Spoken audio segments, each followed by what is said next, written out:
She was 15 years old when she left Ireland with nothing.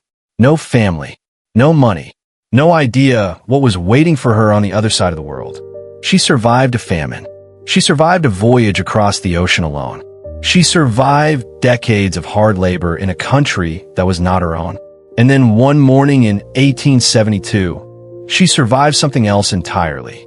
Her husband. February 20th, 1872. Goulgong, Australia. A small butcher shop in a gold rush town. A man lay bleeding on the floor. His wife stood nearby. And when the police walked through that door, she did not run. She did not deny it. She did not beg for mercy. She simply told them the truth. Yes, she had stabbed him, but she looked those officers in the eye and said, this was not murder. This was a woman who had finally reached her breaking point. Today I'm giving you the full story of Maryanne Young, a woman history almost forgot, a woman who survived more pain than most people could ever imagine, and a woman whose trial forced an entire society to ask a question it was not ready to answer. How much is a person supposed to endure before they fight back? Stay with me, because this story is unlike anything I have covered before. To understand what happened in that butcher shop, you first have to understand where Maryanne came from, because her story does not start in Australia. It starts in one of the darkest periods in Irish history. Maryanne McCarthy was born in Ireland in 1834, and from the very beginning, life was not kind to her. Most ordinary Irish families lived in severe poverty. Opportunities were almost non-existent. Children worked from a young age. There was no safety net, no protection. You survived or you did not. And then came something that made everything worse. The Great Irish Famine. Beginning in the 1840s, potato crops failed completely across the country. For millions of poor families, potatoes were not just food, they were survival. Without them, entire communities collapsed overnight. Starvation spread from village to village. Disease followed. Thousands died in the fields, in their homes, on the roads. Thousands more abandoned everything they had ever known just to stay alive. By the time the famine ended, over 1 million people were dead. Another 1 million had fled. Maryanne was one of them. At just 15 years old, she was enrolled in a government-assisted migration program called the Earl Grey Orphan Scheme. The program relocated young Irish orphan girls to Australia. Officials believed the girls would find work, build new lives, and contribute to the growing colonies. What they did not tell those girls was how hard that new life would actually be. Imagine being 15 years old, completely alone, boarding a ship bound for the opposite side of the world. No parent beside you. No family waiting at the other end. No guarantee of anything. That was Maryanne's reality. After months at sea, she arrived in Australia. A teenager, alone, in a country she had never seen. And she had to figure out how to survive. And here's the thing about Maryanne that you need to understand right now. She was a survivor from the very beginning. Many of the young Irish immigrant girls who arrived in Australia under the Earl Grey scheme found themselves exploited almost immediately, working brutal hours for almost no pay, abused by employers who knew these girls had nobody to turn to, living in conditions that were barely better than what they had escaped. But Maryanne adapted. She learned. She worked hard. She built connections in a country that had given her nothing to start with. Over the years, she married. She built a life. And eventually, she married a second time. Her second husband was a man named Edward Young. By the early 1870s, the couple had settled in Goulgong, New South Wales. And if you do not know what Goulgong was like at that time, let me paint you a picture. Gold had been discovered in the region. And overnight, Goulgong transformed into a booming gold rush town. Thousands of miners poured in. Hotels stayed packed day and night. Money flowed through the streets. So did violence, gambling, and disorder. Gold rush towns were lawless in ways that are hard to imagine today. Drinking, fighting, chaos at every corner. And for families trying to build something stable in the middle of all that, the pressure was immense. Maryanne and Edward ran a butcher business together. From the outside, they looked like a working couple building something real. But behind closed doors, their marriage was anything but stable. Neighbors described frequent arguments, jealousy, volatility, A relationship that had slowly become something dangerous. Something was building between Mary and Edward Young. And on the morning of February 20th, 1872, it finally exploded. Pay attention to what I am about to tell you, because what happened that morning matters. It started as another argument, the kind of argument that neighbors had heard before, the kind that made people shake their heads and look away. But this time, it did not stay inside the house. Witnesses later described what they saw, and what they saw was horrifying. Mary ran from the shop. She was frightened. Anyone who looked at her could see it. Edward followed, and according to multiple witness testimonies, he struck her. Then he grabbed a horse whip. In full view of nearby residents, in the street, he began beating his wife with a whip. Their children were nearby, crying, watching their mother being beaten in public. Mary tried to defend herself. At one point, she grabbed Edward's beard, trying to make him stop. Instead of calming him, it made him angrier. He continued striking her until she was knocked to the ground. On the ground, in the street, in front of her children, in front of her neighbors, in front of anyone who happened to be walking past that morning. And then, for just a moment, it seemed like it was over. Edward stopped. He turned away. He walked back toward the shop. But something had changed inside Maryanne Young. After a lifetime of surviving, after everything she had endured since she was 15 years old boarding a ship alone in Ireland, after years of arguments and jealousy and volatility and violence, she followed him inside. There on the counter sat a knife. What happened next took only seconds. She grabbed it. Edward turned to look at her through the doorway, and she stabbed him. The wound was catastrophic. He collapsed. Witnesses rushed forward. Attempts were made to save him. But Edward Young was already gone, dead, and Maryanne Young stood there and waited for the police to come. Now here is where the story shifts, because when the police arrived, something important happened. Maryanne did not lie. She did not create a story.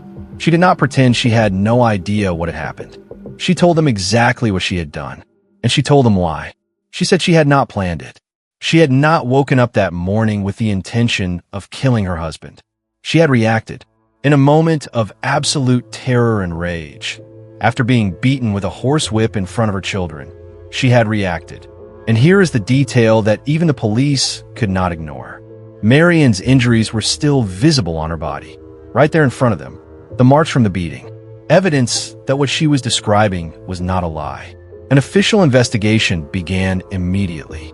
Witnesses were called, statements were collected, and what started to emerge was a picture that divided the entire community, because everyone in Gulgong had an opinion.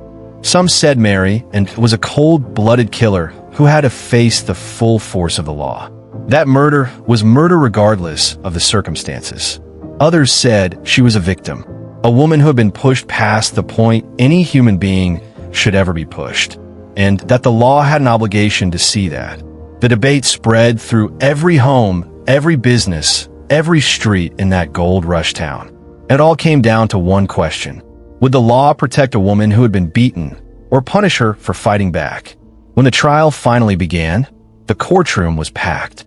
Everyone wanted to see what was going to happen to Maryanne Young. The prosecution made their argument clearly. Edward Young was dead. Maryanne had killed him. The law was the law, but the defense did something powerful. They did not try to hide what Maryanne had done. They did not pretend it had not happened. Instead, they told the truth, the whole truth. They put witnesses on the stand who described the beating, one after another. People who had seen Edward whip his wife in the street. People who had seen Maryanne knocked to the ground. People who had heard the children crying. They argued that Maryanne was not a calculating murderer. She was a terrified woman who had reached her absolute limit during a violent assault. A woman who had spent years enduring a volatile and dangerous marriage. And a woman who in one desperate moment had done what she needed to do to survive. This was not about cold-blooded murder. This was about a woman who had finally said, enough. The jury listened to every word. They heard testimony after testimony about the beaten woman who stood in front of them. They heard about the troubled marriage. They heard about the history of violence. And then they went to deliberate. The entire town waited. When the jury came back, their decision surprised almost everyone in that courtroom. Maryanne Young was not convicted of murder. Instead, she was found guilty of manslaughter. And then the jury did something even more remarkable. They recommended mercy, not punishment. Mercy. They believed that what Maryanne had endured could not simply be erased from the picture. That the beating she had suffered that morning, and the years of volatility before it, had to be taken into account. The judge agreed. Rather than handing down a severe sentence, he sentenced Mary into just 6 months in prison. 6 months. For a 19th century court in a gold rush town in colonial Australia. That was extraordinary, because in that era, women had almost no legal protections. Domestic violence was rarely acknowledged. Wives were expected to endure whatever their husbands chose to do to them. And yet 12 men on that jury looked at the evidence and said, no, this woman had been pushed too far. For many people, that verdict represented something powerful, something rare for its time. For others, it remained deeply controversial. But what nobody could deny was this. The case of Maryanne Young had forced an entire community to confront something it had always preferred to ignore. The reality of what happened behind closed doors in marriages that the world never got to see. After she served her 6 months, Maryanne Young returned to private life. She largely disappeared from public attention. She did not seek fame. She did not tell her story to newspapers. She simply went on living. Years later, she died in Sydney at the age of 53. Quietly, without ceremony, without anyone writing headlines about her. And for a long time, her story was almost completely forgotten. But here's why it matters. Here is why I'm telling you about a woman who died over 100 years ago in a gold rush town most people have never heard of. Because the questions that Maryanne Young's case raised in 1872, we are still asking today. How much abuse is a person expected to endure before the law will protect them? What happens when the system fails someone so completely that they feel they have no option left? Where exactly is the line between murder and survival? These questions were controversial in 1872, and they're still controversial right now. Right today, in courtrooms across the world, women are still standing before judges and juries, trying to explain what it feels like to be trapped in a situation where you genuinely believe you're going to die. Marianne McCarthy left Ireland at 15 years old with nothing. She survived a famine. She survived an ocean crossing alone. She survived a volatile marriage in a lawless gold rush town. And she survived the morning of February 20th, 1872. Not because she was a killer, but because she was a survivor. From the very first day of her life to the very last. More than 150 years after that morning in Wollongong, the story of Maryanne Young still sparks debate. Because at its heart, this was never simply a crime story. It was a human story. A story about what it costs to survive when the world gives you nothing to start with. A story about a 15-year-old girl who crossed an ocean alone and refused to let the world break her. A story about the line between endurance and desperation, between fear and survival, between what the law says and what justice actually looks like. And it is a story that ended in a small Australian butcher shop with a woman standing over her husband and making a choice that would define the rest of her life. Was she right or was she wrong? That is not for me to decide. That is for you. Drop your thoughts in the comments right now. Do you think the jury made the right call? And if you were alive in 1872, would you have shown Maryanne Young mercy? I want to read every single one of your responses. Subscribe if you're new here. This is the kind of story I live for. True crime, real history, real people, and the questions that never fully go away. I will see you in the next one.